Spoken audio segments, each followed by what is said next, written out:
Welcome to the Content Matters podcast, where digital content and marketing pros talk shop. Tech may be changing fast, but great content is timeless. Get inside tips, trends, and practical know-how from the top minds in the digital content industry.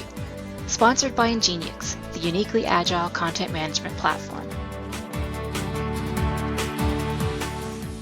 Welcome back, everyone, to the Content Matters podcast. I'm your host, Barb, and I am joined today by David Hillis. David's the VP of Business Development at Ingeniux, the sponsor of the Content Matters podcast. David actually also owns the marketing division, so he's the one who's responsible for helping us get the Content Matters podcast up and running and all the other great marketing stuff that Ingeniux does. We're going to talk today, and thanks, David, for joining us. I'm glad you're finally on the podcast. We've been trying for a while. Here I am. Yeah. We're going to talk today about what's changing in content management. And so I'm going to start off. We talk about at Ingeniux a lot about this idea of the third wave of content management and how there have been so far two really big paradigm shifts for content management. What are those shifts and what have you seen with them to date? Sure, great question. I'm actually going to kind of do a little end around on you here and go back a little bit earlier than that question and kind of talk about really the why of this podcast and of the content management industry. Sure. And, we kind of named this podcast Content Matters, and that wasn't accidental, right? And one thing we talked about on this podcast was really kind of coming back to that sounding stone over and over again is, why does content matter, right? Why is content important? And I would argue that content is actually the most valuable business asset that most organizations have. Content shapes the way that we interact with the world, with our customers, with the market. It's how we project not only who we are, but where we're going as a company. And, the internet just completely changed content. Content marketing goes back, way before the internet, right?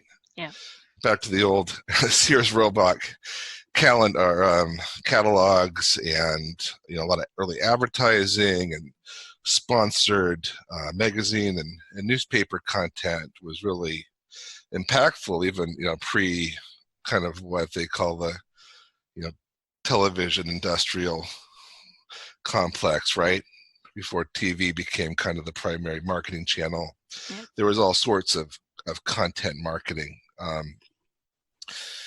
And the internet kind of came along and really democratized a lot of areas around content. And what really kind of drew me to this industry, I think of why I stayed in it, is this realization that I had that every company is now a publisher, and that General Motors and the New York Times are basically in the same business, right? Yep. To exist in the internet, if the internet is the new marketplace, content is the currency. It's really how we share ideas and information in an information age. And for every company, it just becomes critically important of the content strategy, the content quality, the content production, the interaction between content and the customer. And I would argue again that it's probably the most important thing that we do as companies. And if you look at Coca-Cola, right? Yeah. Which is just kind of a great example of a business that's been around for a long time. And this kind of intersects a bit with brand strategy as well. But if we think about Coca-Cola, what is Coca-Cola? It's a logistics company delivering products all over the world. It's a manufacturing company, right? But really what it is it's a brand company. And you think about, if I could give the world a Coke, or, these polar bears around Christmas, these kind of warm, fuzzy feelings, these stories that they tell as a brand. It's about how we feel. It's that emotional connection to that brand that makes them valuable. Take that away, and the company is basically worthless, right? I mean, it's basically just a commodity product. And it's really a consumer example, but I would actually argue the same thing is true even in niche B2B companies, and maybe even more so, right? Because, for them, the market is smaller and more narrow. It's more of a niche, but they have the opportunity to basically define that niche, to create not only who they are as a company, but also how the world perceives that market. They can invent language, they can tell stories, they can build affinity, and they can do that all through content. Right. So, content matters incredibly, and every company really that wants to participate in the information economy, has to be a producer in that economy, if that makes sense. Yeah, no, and all of the great podcast guests that we've had over the year, we've really tried to kind of bring it all home to why content is important to whatever process or strategy that they are involved with. So it's been really interesting talking to different people from different aspects of the world of B2B business. Absolutely. And back to your original question then, it's been in a market that's evolved really in incredible ways over the last 20 years, content management. And we call it the third wave of content management where we are today, which is a really exciting place. And it's basically been a market shifting industry since its inception that has defied really a lot of the principles of many markets, right? Like consolidation. The content management industry today continues to be a very diverse, vibrant market with a lot of new ideas, new players, existing players. It's not been a consolidated market, even though you would think, given all the investment and focus in this industry, that would have happened. In fact, the opposite has happened, which I think is actually really good for the industry and really exciting. If you look back to the early days of the content management industry, really what we call the first wave, was really about what they called web content management, which was, how do you get information into HTML web pages, right? Yep.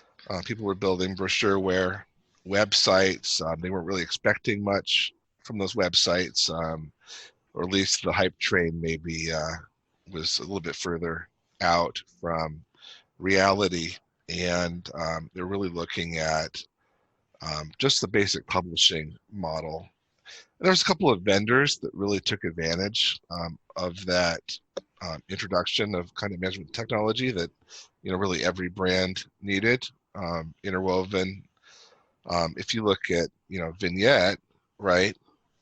Vignette was a huge market leader in the industry when it first started. And, today Vignette still exists, but it's really not a dominant participant in the industry really in any way, right? They don't call it Vignette anymore, though, do they? Because it's owned by OpenText now. True. Yeah. I couldn't even tell you what it's called today. In fact, I don't know how many people are running it, but at one point it was a public company with a multi-billion-dollar market cap and I believe over 1,000 employees, and was really dominating the industry, right? Yeah. And that's something you'd expect to happen. Microsoft is still a dominant force in the industry. There's a lot of tech companies that had that kind of advantage that remained dominant vendors. So like what happened? Like why did Vignette and Interwoven and other kind of market leaders, really slip or fall away? And it's really because the market shifted. There was a paradigm shift in the way in which people wanted to deliver digital experience. They were moving away from really more of that basic web content management functionality and wanting to deliver a richer, more dynamic experience, which basically became known as web experience management, or WEM, right? Mm-hmm. And if you were to pick up like the, Gartner Magic Quadrant or one of those reports today, you would see a lot of vendors on there that really fall into that paradigm. And they have a pretty common, set of capabilities, right? There's really not a whole lot of differentiation between them. They typically are based on, tightly coupled architectures for delivering dynamic content using their server, providing a lot of kind of modules or out of the box might even be the wrong word because they require tremendous amounts of implementation. Yep. But preconceived or opinionated solutions for how you deliver digital content.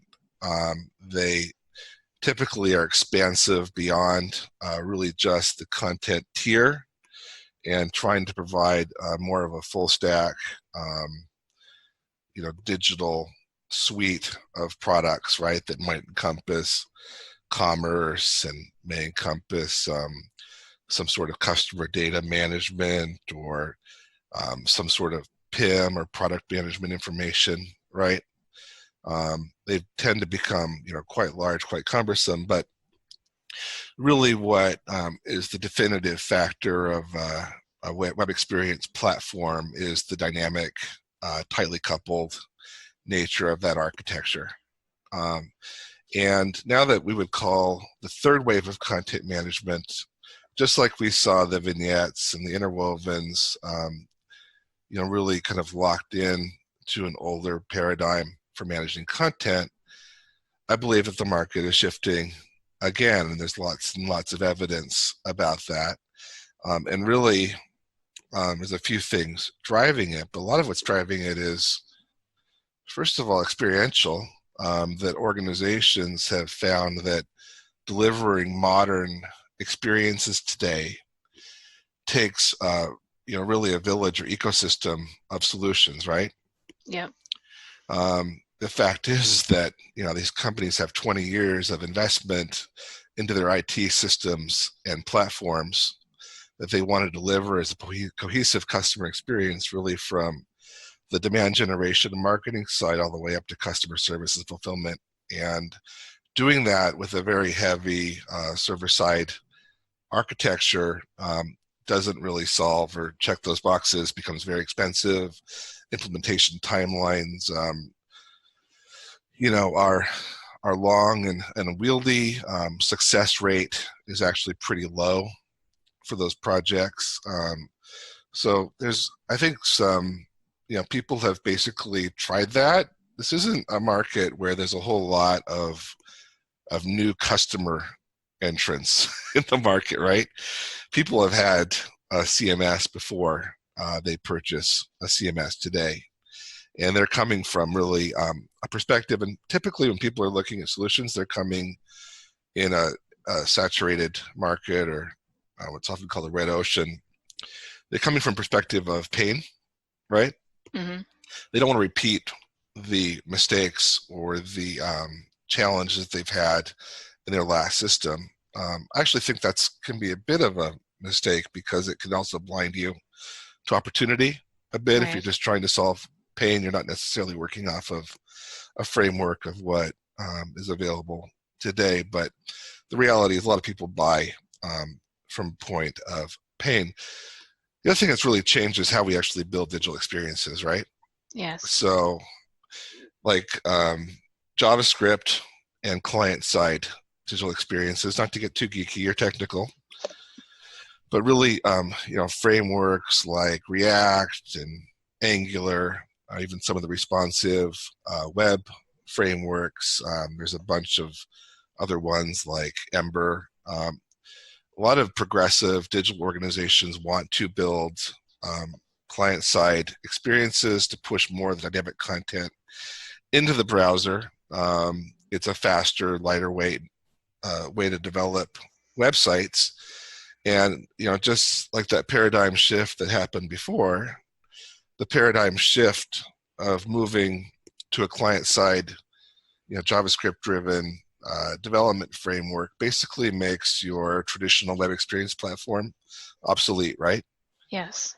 You don't need that heavy side, architecture. You don't need the weight of the content and dev operations to be pushing information between, fully installed servers for all your different environments, from content development to site development to staging to deployment. There's a really heavy operational cost, there's a heavy development cost, and it's just kind of a square peg in a round hole, right? Right.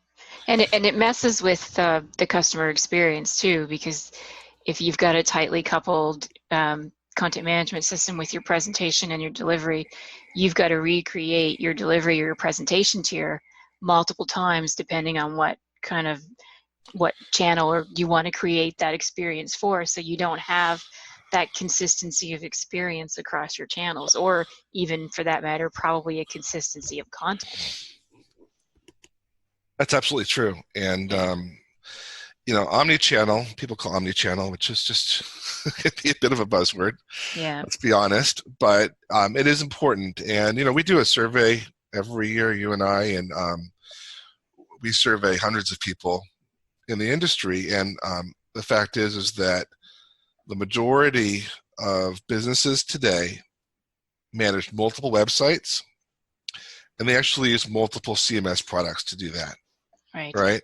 Yep. And they think about content management as a project tool rather than as a strategy in the organization for supporting content across every channel. And that's a big part of, again, what we would call the shift, which is this kind of major paradigm shift happening in our industry today, is really a shift from single site projects to multi-site management, and ultimately to what we would call kind of the unified content repository or the content stack in the organization, and having a kind of a centralized service that can manage content across multiple sites and venues, right? So if it's your mobile app, your web applications, your front-end websites, all of those really being fed off a single piece of content. And then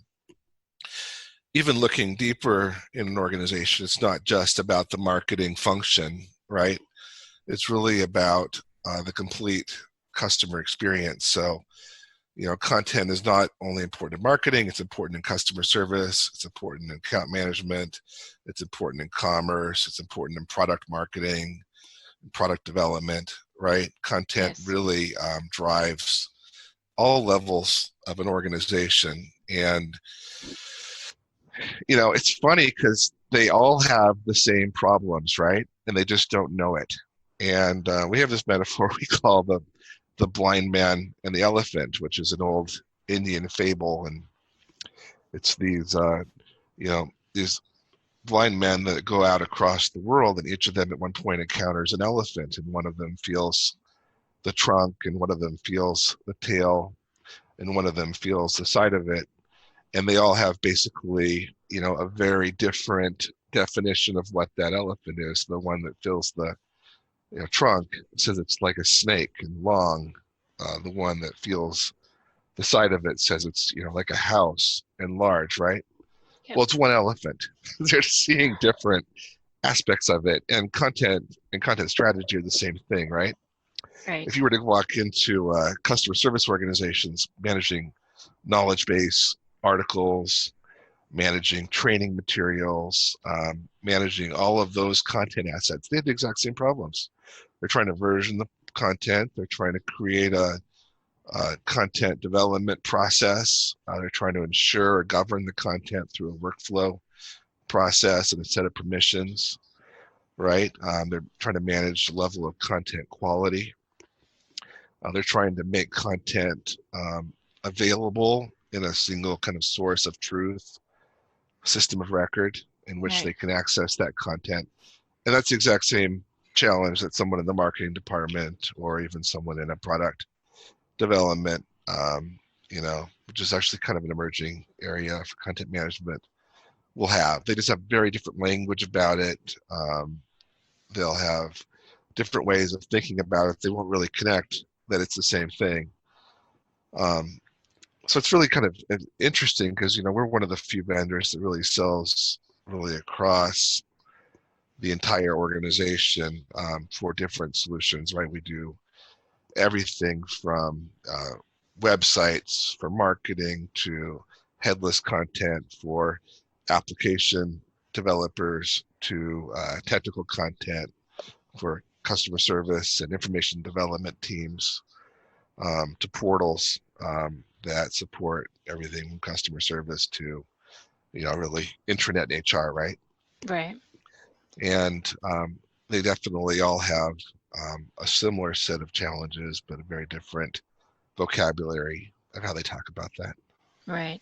And so that kind of brings me kind of to the idea, we talk about this, we're in this third wave and how, things are changing, and obviously the content management platforms are changing with it. There's lots of headless content management platforms or systems. I wouldn't call them platforms. Maybe they do. There's what's called hybrid. So headless is just the back-end content management. There's no presentation tier. A developer goes out and builds a presentation tier that connects to that headless CMS. Then there's hybrid, which will offer both the coupled or slightly decoupled and the headless API component. And then there's now what everyone's starting to talk about, which is this idea of agile content management, which is even a more than what headless or a hybrid would offer. And that's which should give you and would give you the kind of capabilities to support all those different departments like you just said. So what is it that makes Agile unique or different or better, I guess? Not necessarily better, because everybody has different needs, so I don't want to say it's like the right solution for everybody, but what is it that makes it the solution people might want to start to think about today?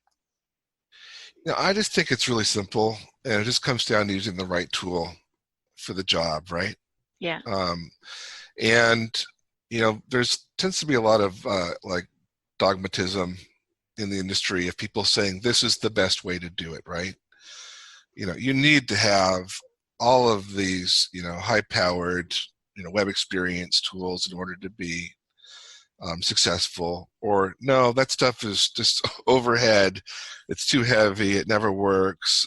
You just need an API, and you want to build everything really in the front end, which is the headless approach, right? And then you see people really kind of pivoting, a pendulum swinging, really far from one direction to the other, and going from, I'm not going to name a vendor, but let's say a big web experience suite to like a really basic headless CMS, right? Yeah. And it's really dogmatic. It's just saying, we're only going to do it this way. But the fact is that within even a single website, there typically are multiple different approaches for delivering content, right? From a marketing perspective, or even from a content development perspective, you get a lot of benefit from a dynamic, in context, templated web page, right? You can see what it looks like. You can really work on the layout. You can edit the content so it fits appropriately based on all the different devices you're trying to support. You can really instrument that page to capture the kind of data or deliver the personalized content you need, right? It just makes sense in a web perspective to do it that way. I'm not saying that you should build it in a really proprietary server-based way. This is where really Agile comes in and introduces new ways to build templated web pages that are more modern and more open and more friendly, and it's really where we focused. But the fact is that there is benefit in a templated website for any organization managing content, and I'll take that to the grave. There is.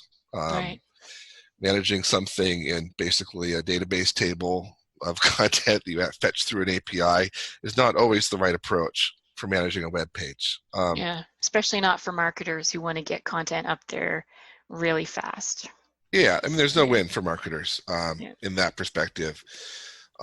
Headless it's an incredible way to get content into something that you don't want to template in your CMS, right?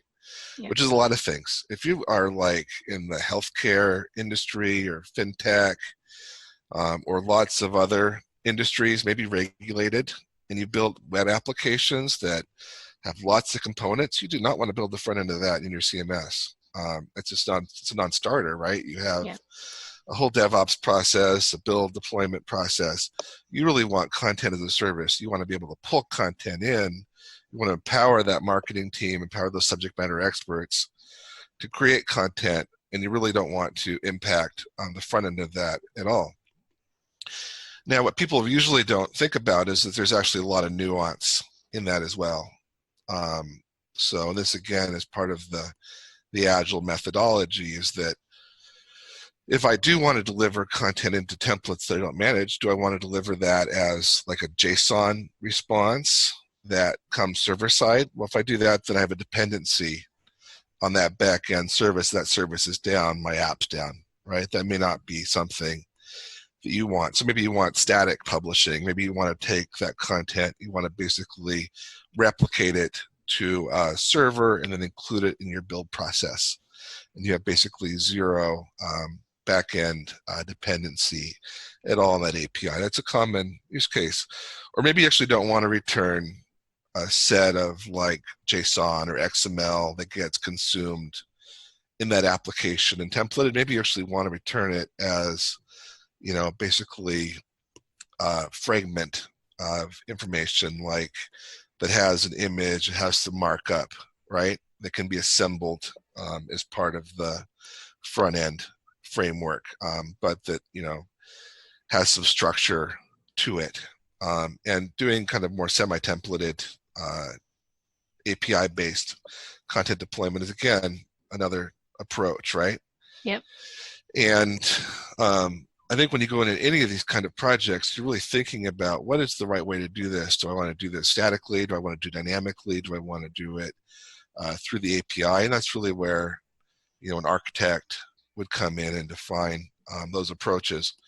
So Agile is a few things. Agile, and just in all earnestness, we've been extremely focused on the Agile area of the market. We call ourselves uniquely Agile Content Management System, and there's a number of components to what makes an Agile CMS, and I would probably highlight three of them.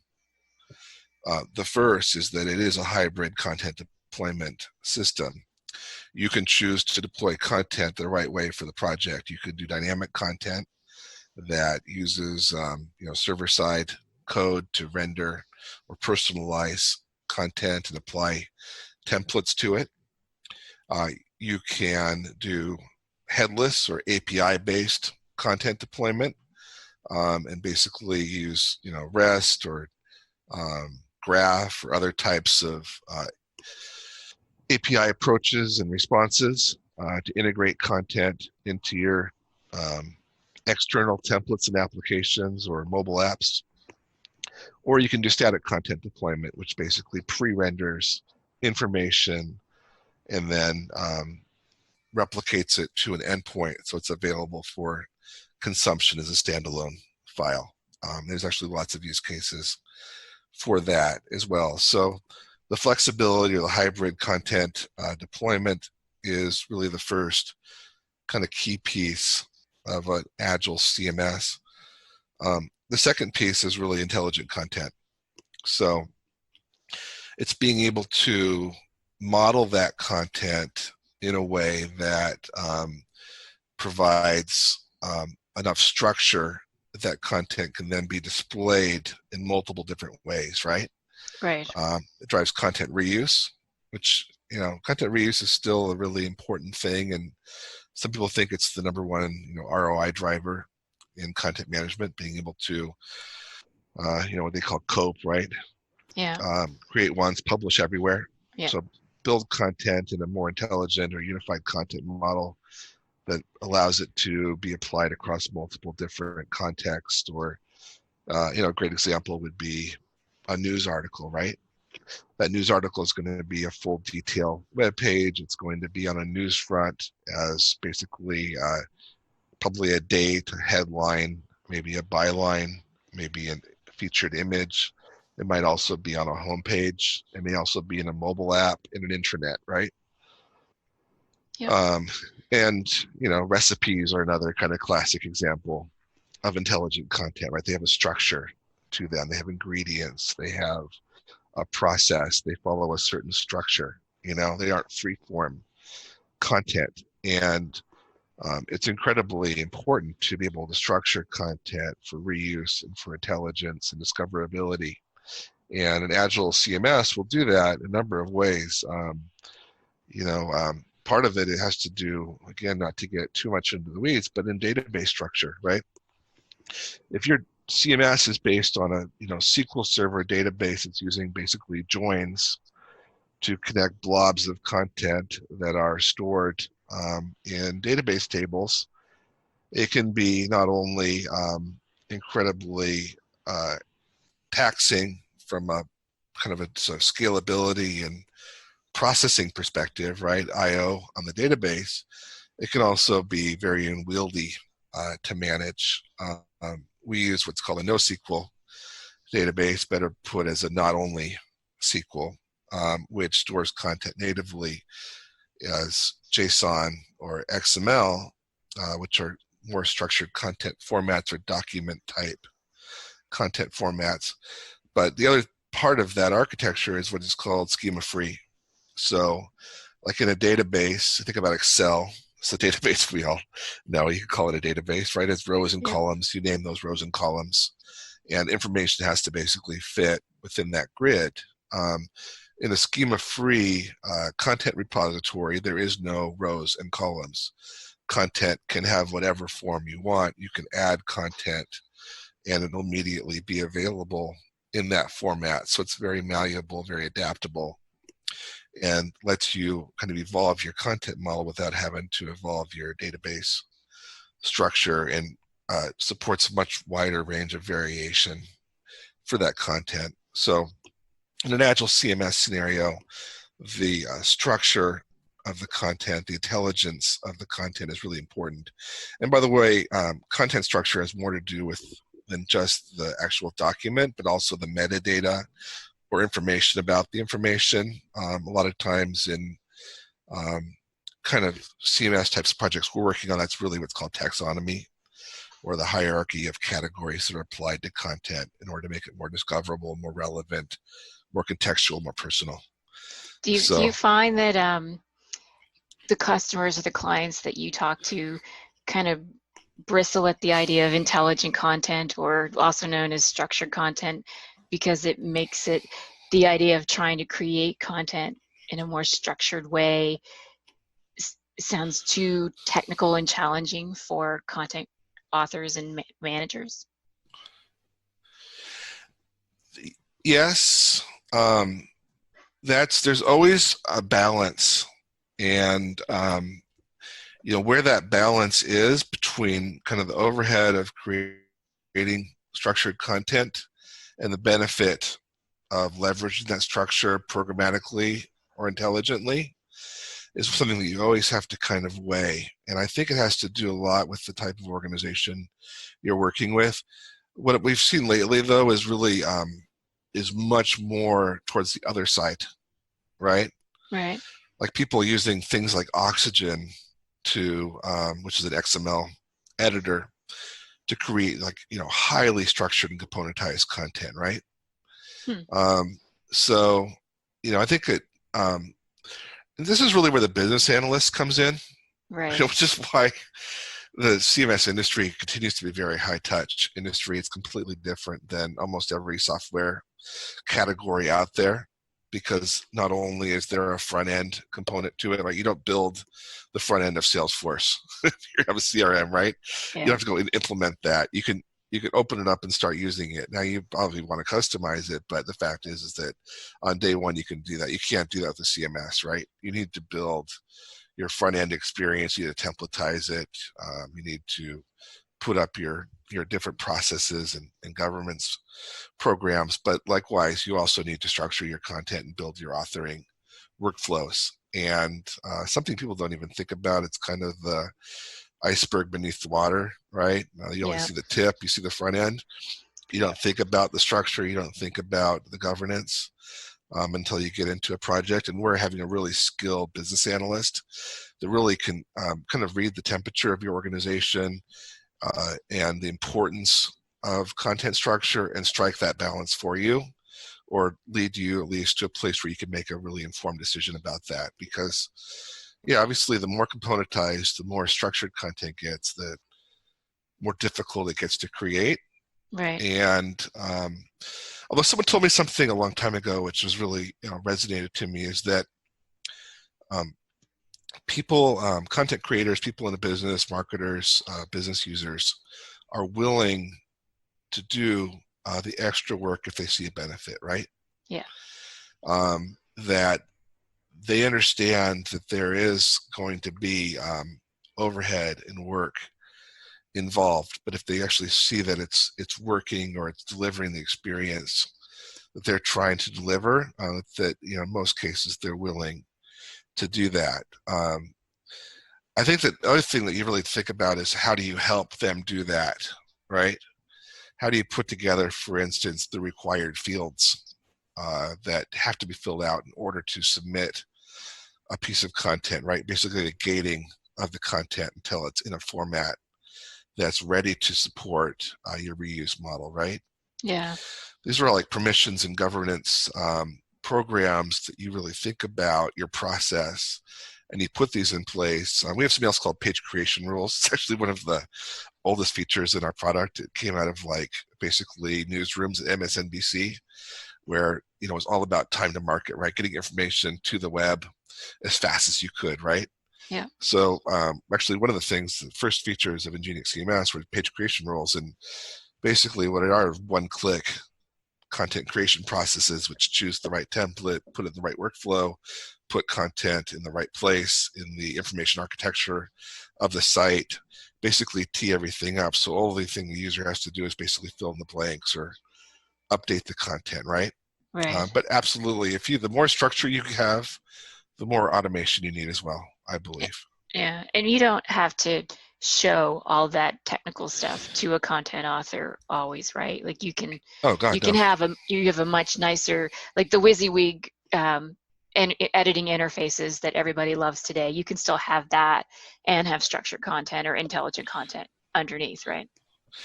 Yeah, I mean that's kind of that's always been, I think, the secret sauce for Ingeniux. It's the one thing that we have done is basically leverage the structured content model with a page-based editing paradigm and context for users, right?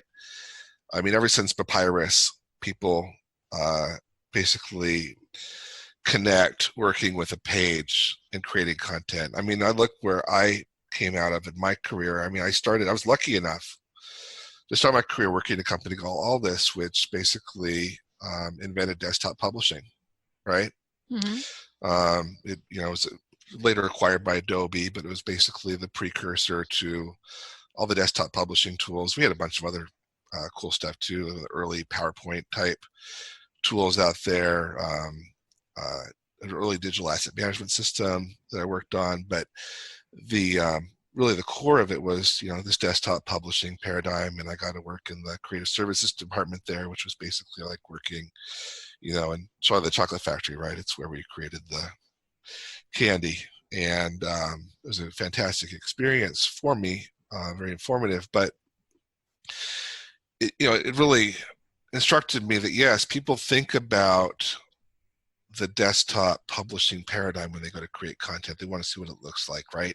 Yes. Creating content in the abstract is very difficult for people to do. And the thing that Ingeniux did that kind of from day one that made it was unique was that it married that structured content approach, the or the component-based content editing and the schema-based content modeling with really the desktop publishing view where you can actually see and edit in context, even though you're editing, within a structured framework. It feels like basic desktop editing. And if we have anything, it's probably our legacy in this industry, it's that. Okay. So back to the question, kind of three ways that what makes an Agile CMS, we talked about the hybrid content delivery flexibility, which is really, I think, probably the core or cornerstone. We talked about the content structure and content modeling, and really the third thing would be the architecture, right? Okay. And we use these terms very loosely that a lot of people probably don't know what they mean. So I'm going to be really attentive to that. And really the thing in architecture for a content management system you think about is either it's coupled or decoupled. And coupled just means that the presentation layer, the actual website itself or what is being displayed by the CMS runs on the same application that creates and manages the content, right? So you basically have an application for delivering content that you customize to create your experience. And that coupled architecture, tightly coupled architecture, tightly coupled, is basically what defines 90% of the CMS industry, right? WordPress. Everybody would think WordPress would be the first WordPress CMS is that the comes to mind. prototypical, and WordPress, to their credit, have actually done some kind of cool things to open that model up a little bit. But prototypically, it's a tightly coupled CMS product. What's really funny is that a lot of these tightly coupled CMS products are now calling themselves, hybrid CMS applications or whatever, because they, stick like an API on their tier or something. It's not, it's a tightly coupled application. There's a lot of challenges in a tightly coupled application. There's benefits too, right? The benefit is that there's lots of tricks in the bag, right? There's lots of framework that you can leverage for creating something that is personalized or fancy, right? Yeah. But you are locked in to their technology, their approach, their roadmap, their delivery tier, and you have a very heavy architecture for content delivery. It's a database-driven content delivery tier. It is going to be very difficult to scale. It's going to be very difficult to manage versions of content across multiple installations of that technology, right? Because it's not just the web server. You have your content authoring server, you have your staging server, you have your development servers, right? Yeah. All those need to be in the same version. They got to share the same content. You got to replicate that information across them. You got to upgrade them at the same time. And by the way, once you customize that application, upgrades are not going to be easy. Yeah. In fact, a lot of times, tightly coupled applications will completely break their upgrade path and just say, sorry, you got to install a new version and redevelop your website if you want to get to the next X, right? Yeah. Drupal's done that a number of times, right? Yeah. A decoupled architecture, which is really a definitive part of an Agile content platform, means that it's a completely separate environment from content creation and management to content delivery. And Ingeniux CMS is one of the classic or first decoupled content management systems, right? The Ingeniux CMS application is completely separate. You install it within a server, it's back office application. Your editors log in, they make changes to the content. When the content's ready to go live, you replicate it out to an endpoint, typically a web server, and then deliver the content from there. If the application used to create the content was, blown up in a nuclear war, your website would still be running, right? Right. If your data center got flooded, whatever. It's not even really about that kind of resiliency. It's more about separating content production from content delivery. And there's kind of numerous benefits to doing that in my book. First of all, it's a much better architecture for multi-site management, right? Yeah. You can manage, I've got customers manage thousands of websites in a single installation of the software and deliver those to multiple different web servers, web farms, cloud-based deployment up in AWS or Azure, right? It's a much more secure way to create content. It's firewalled. It's completely protected. If you have information that's sensitive that you don't want to go live until it's been basically client approved, nobody's going to get to it, right? Very important to have today. Yeah. Yeah, it's in certain markets. It is. It's highly scalable, right? You are not. There's no kind of load on that server from website visitors when you're authoring content, or likewise, there's no load from your content editors when you're delivering content, right? Mm-hmm.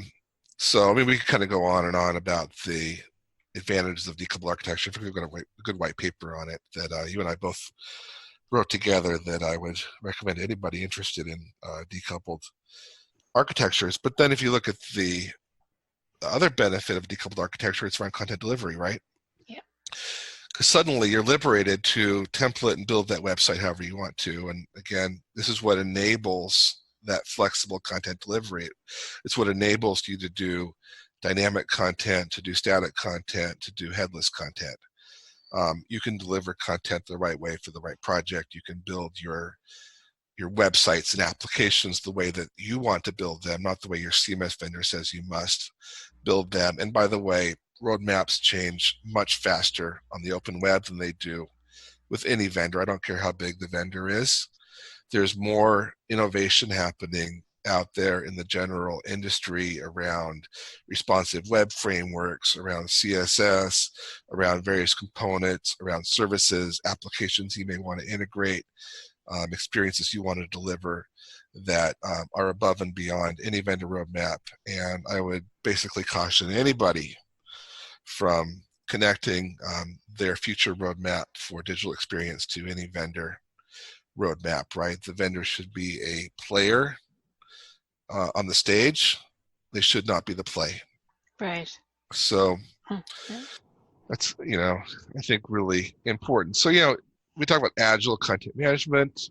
To me, those are the three most important things: the flexibility of hybrid content deployment, the intelligence of your content, and the flexibility of a decoupled content architecture. And does that mean that, like, when we think of the marketing stack, and I'll say the marketing stack, but you should also apply this to, your customer service or your support stack, like the content management is really foundational to all of those, right? Yeah. It's one of the things that I do laugh about it, because most CMS vendors are heliocentric, right? What does that mean? It means that they think that the universe revolves around them. Oh, okay. So like heliocentric, helio being the sun, right? Yeah, the planets revolve around the sun. They think that they're the sun, right? I mean, pre-heliocentric thinking was that, everything revolved around the earth, right? Yeah. So, it's maybe a better way to put it, but most CMS vendors think that the entire ecosystem revolves around them, and that's actually not true in any way. And, it's not about having this CMS application, what they call a monolithic CMS application, and everything has to feed into it. It is really critical. It is important. Content is important. There's lots of information. Your CRM is your system of record, right? It should always be your system of record, I believe, for customer data. The content management system should be a system of engagement, or one of them, right? Mm-hmm. You have other systems of engagement. Your market automation system's a system of engagement, right? Yeah. There's all sorts of systems of engagement. But then what it really comes down to, and this is something that I've believed for years, and actually probably is the most important thing for me when it comes to digital strategy, is that I believe digital transformation starts with the customer. And in digital transformation is a really broad term. It's used very loosely in the industry. What it really means is that organizations that are modernizing their processes internally and externally around digital data and content and services, right? So, customer service, commerce, content management, right? A lot of these things, these processes that are managed in spreadsheets internally through email, putting those into automated processes, being able to create a cohesive customer experience. So I've got a customer, it's a very large customer, and they've acquired a lot of customers, a lot of companies in their organization. They've kind of grown through acquisition, right? Mm-hmm. When you grow through acquisition, when you end up is with lots of legacy technology. Every company you buy has their own stack. Yep. And the issue with that becomes is that when a customer wants information from your organization, where do you get it, right? Yeah. They own 4 products that come from 4 different business lines from you. And where do they get that information, right? And so when I say that really digital transformation starts with the customer, is that you want to give that customer a single pane of glass. You want to give them one point to access information from your organization regardless of where it comes from. And it's not your CMS that you build that experience around, it's your customer you build that experience around, right? Right. If the customer has products from 5 different people, or you have 18 accounting systems, and they want to find out what their bill is, right? You've got to give them a way to get to that information in a single place without having to jump from this website to that website to this website. It's largely what our portal strategy is all about, right? It's about kind of that unified hub. But I would not think of your CMS as being the sun, being the helio and the heliocentric paradigm, but the customer being the sun, and building all of your services around the customer. And even if there's some pain on the back end, there should be joy on the front end, right? The customer should be happy, they should be satisfied. And by the way, this is actually a generational issue. Like if you look at millennials, they prefer self-service, right? Yes. People my age, I hit 0, I get on the phone, hit 0, 0, 0, 0. I want to talk to somebody, right? Yeah. Millennials don't want to hit 0. They don't want to speak with you. They want to get their stuff done.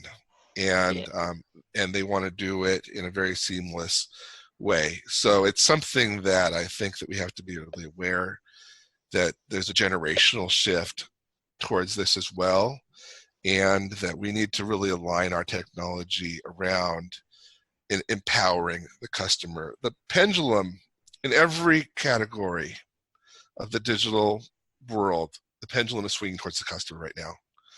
Privacy, customer service, marketing, right? Yeah. Everything, it's swinging towards the customer. You got to be, very customer centric if you want to compete in this century. And, I think that building all of your services around the customer and really working backwards from there. Start with the customer. What does the customer need? Where do you get that information? How does that information get into that system, right? Working all the way backwards, and then really streamlining those processes, starting from the customer, working backwards until it's efficient and scalable and has utility, right? And content, to me, content's the most important thing in that whole equation, right? Yep. Because content makes it human, right? Yep. And if we think about a universe that starts with a customer, then all it comes down to is humans speaking to humans. And we speak through language and we speak through content. We gather around a digital campfire, we tell stories, and we look at the stars, right? It's what we do. I mean, to put it in a really high level perspective, but it's I think what the ultimate goal should be is to make it human, and content is what makes us human. I really like the way you put that. I've heard the Campfire Story a couple of times though. It's a popular one. Yeah, well, It's true, yeah. it goes back to the Paleolithic age, right? I mean, Yeah, it's where we started from. We drew pictures on the walls of the caves and we told stories. And yeah, it's what we're doing today, and it's what brands do that are successful, right? yeah. And it's how we tell that story. I have this kind of saying, it's like, be the Shakespeare of your niche, right?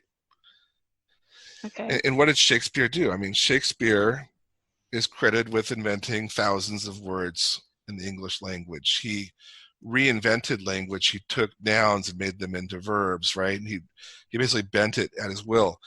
Prior to Shakespeare, most theater was written as verse, as poetry. Shakespeare wrote in prose. Oh He yeah. used the language of the street, right? The language people understood. To us, it feels a little bit foreign. If you were living in Elizabethan times, it would feel very normal and natural, a lot of the language, but very inventive as well, right? Yeah. There's a wonderful Shakespearean scholar, Harold Bloom. I believe he was a professor at Yale, and he wrote a book called The Invention of the Human, and he actually argued that Shakespeare invented what it means to be human. Huh. What Well, that's interesting. how we perceive love, jealousy, all of these traits, or the stories that Shakespeare told. He actually says, if you actually really read what he wrote, he says that Chaucer invented the human, but Shakespeare perfected it. And I think it's true, but it's basically these archetypal stories about people and about the way we feel, and about who we are as a species, right? Yeah. And when I say, like, be the Shakespeare of your niche, what I'm saying is, like, I think it's a little bit far-fetched to say that Shakespeare invented what it means to be human, although he definitely informed and colored it.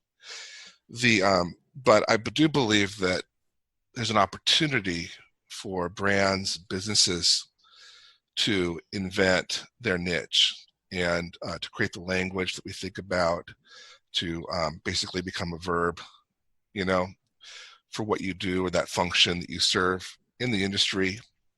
And again, this kind of starts right back where we started, why content matters. Yeah. Right? Yep. It basically it comes full circle. And content matters because it's these stories that we tell that make us useful and create these human connections. And again, we kind of talked about this before, but like this idea, like Seth Godin talks about, the marketing guru, about the industrial televised complex, right? And it used to be that if you wanted to sell cereal, right, you'd buy airtime on TV, people would see your cereal and they would buy it, right? Yeah. There was a mass media. We don't live in that world anymore. There's not 5 TV channels and people don't buy whatever they see on TV, right? We live in a tribal society. People are organized really around niches and areas of interest, and the internet is basically, what drives that, right? Yeah. Yeah. I'm sure you probably have a lot of, unique areas that you follow. I certainly do, and they tend to be very kind of niche-y and esoteric. Most people are like that, and what actually happens, instead of like the goal of being mass marketing, the goal is actually micro marketing. Right. Yeah. It's finding the advocates, the people that believe what you believe, that the stories you tell have meaning to them, and they want to go out and tell those stories, and they want to, let everyone else. They basically are, you have just cause with them, right? You're trying to do the same thing. You want to change the industry. You want to make things more efficient. You want to help people. If you're in the health industry, like, you want to help people, right? You want to make them healthier. Right. That's just cause, right? And who do you want to tell that to? You don't want to tell that to the mass market. You want to tell the other people that want to make people healthier, right? Yep. People believe in what you're telling them. And, it's all this stuff we talk about, marketing, personas, and all this stuff, right? But really what it's about finding the people that believe what you want to believe, that have just cause with what you're doing.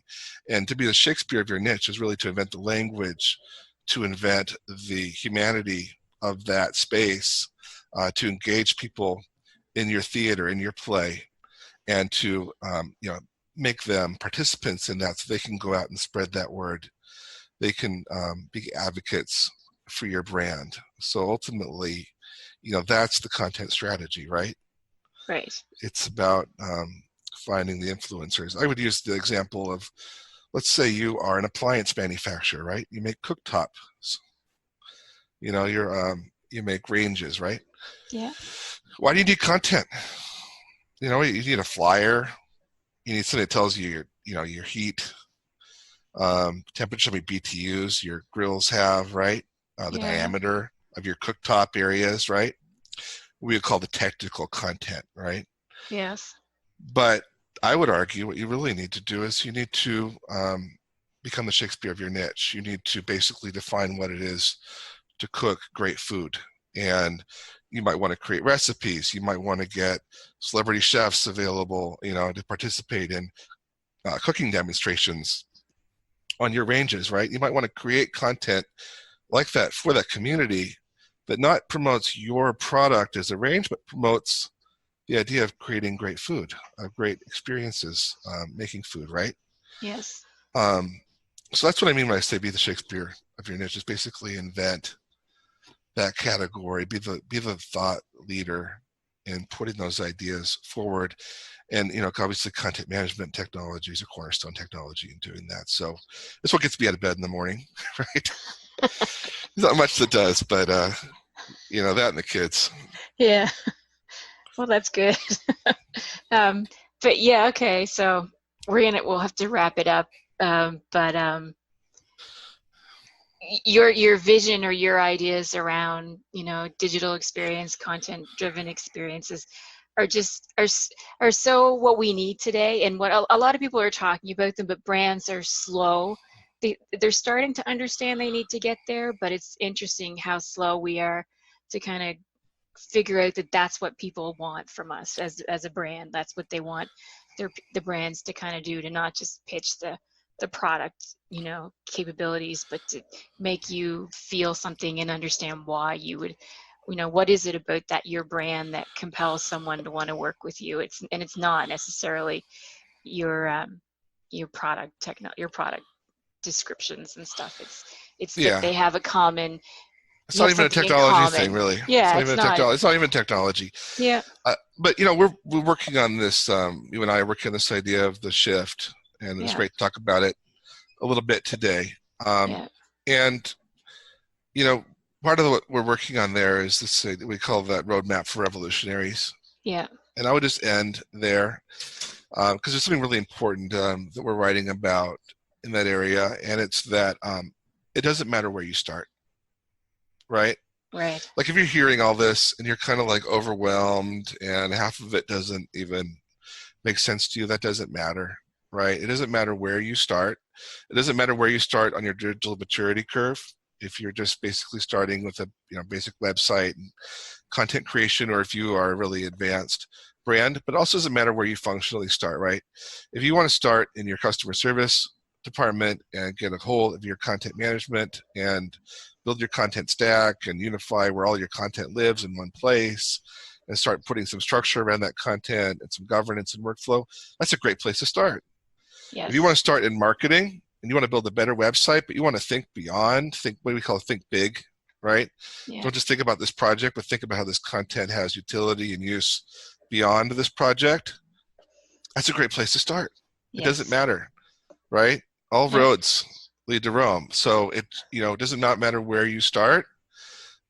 It's really about just the longest part of the journey is the first step, right? You got to take that first step, and you got to start thinking intelligently about your content strategy, how you want to do things, and then at that point, it's really just about your evolution and about having a goal and a target and where you're going, and having leadership that can align with that, and you'll get there, right? Yeah. The key to going anywhere in life is knowing where you want to go. And if you just start anywhere in the organization, it doesn't matter if you're the CEO, it doesn't matter if you're, the web manager, if you are a subject matter expert, you can start. You can take leadership. You can inform people of different ideas. You can charter projects, right? It really does not matter where it starts, it doesn't matter who it starts with. These things are very achievable and you can do them. So thanks, Barb. It's great to be on the show. I feel kind of in awe. You've had so many great guests that are really obviously esteemed in the industry and some fantastic brands this year. So I look forward to next year. We get the voices that we'll hear from next year. I think will be equally as exciting to listen to and to learn from. Yeah. Absolutely. Yeah. Okay. Well, thanks, David. Okay. And thanks everyone else for listening. You can catch us on Apple Podcasts to listen to all the replays, all the podcasts from the year. You can catch us on Twitter at Ingeniux and Ingeniux.com. On our podcast section, you can read the summaries of podcasts and actually get the links to the actual podcast. Thanks. We'll talk to you. We have one more podcast to do this year, and I'm looking forward to that one. So have a great day.